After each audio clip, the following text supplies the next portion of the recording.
Bandstand. It was summertime on the island of Sodor. Sir Topham Hatt was in Great Waterton with Miss Jenny and her machines.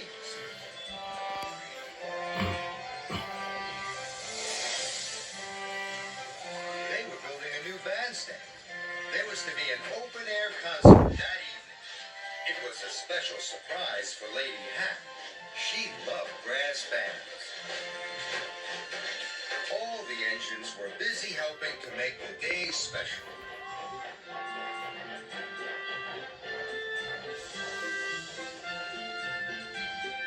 Edward was bringing special parcels.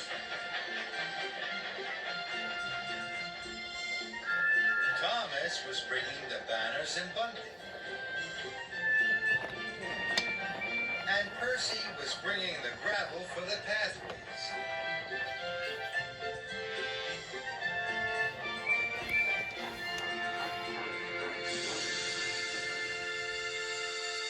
Thank you, Percy. Right on time. Percy tried to shut the freight cars into place, but the cars decided to be troublesome.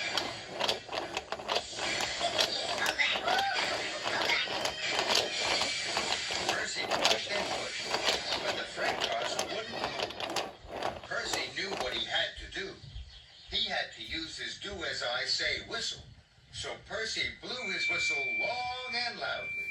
The freight cars knew that when Percy blew his do-as-I-say whistle, they had to do what he wanted. It meant Percy was in charge.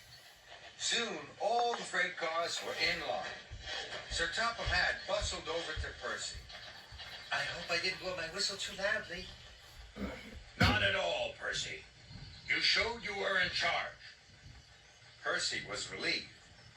Now, I need you to collect Lady Hatt and bring her to the surprise concert. You must be here by tea time, understand? Yes, sir. You must not tell her where she is going, or it will spoil the surprise. Don't worry, sir. I won't.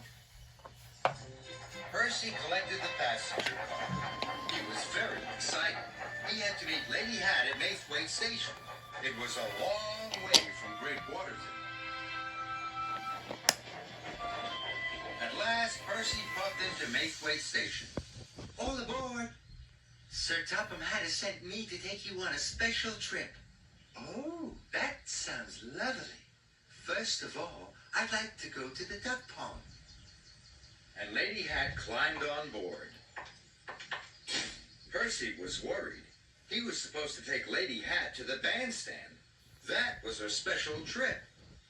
Percy knew there wasn't time to visit the duck pond, but he didn't dare tell Lady Hatt. He thought she might be cross.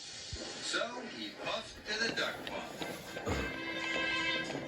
Lady Hatt stood by the duck pond. She liked watching the ducks. They quacked and quacked. But Percy wanted them to be on their way. At last, Lady Hatt was back on board. Next, I'd like to go to the windmill. Percy was very worried. He knew there wasn't time to go to the windmill. But he didn't feel brave enough to tell Lady Hatt. So Percy puffed away. When they arrived at the windmill, Dusty Miller was there. Lady Hatt was pleased. Hello, Dusty. How are you? We're going to be really late now, Percy huffed to himself. At last, Lady Hatt finished talking to Dusty. Now, Percy, I'd like to see the bluebells in the woods. It would be the perfect end to my special trip. Percy was more worried than ever.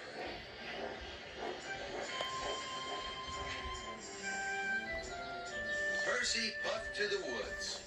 But with every puff, he was getting later and later, and further from Lady Hatt's surprise. Percy and Lady Hatt arrived at the wood. Lady Hatt wandered off to admire the bluebells. Percy waited and waited. Suddenly, Thomas puffed up to Percy. Where have you been, Percy? Sir Topham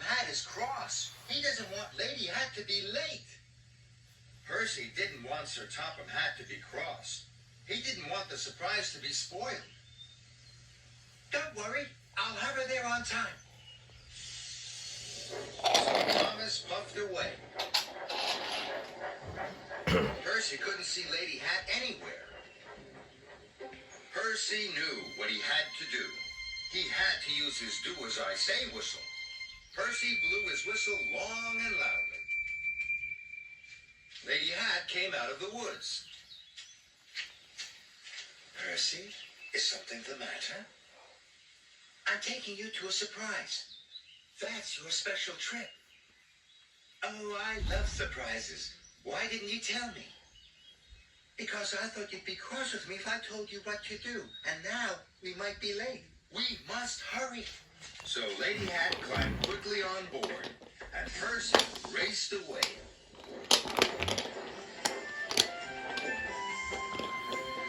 Percy steamed back to Great Warden as fast as he could. The band was warming up.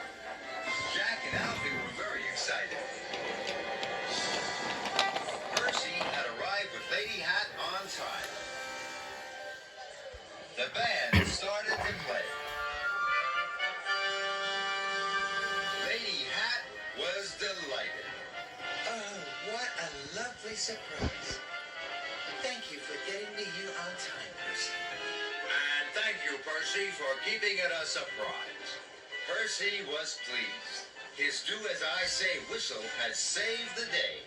It had been really useful, and so had Percy.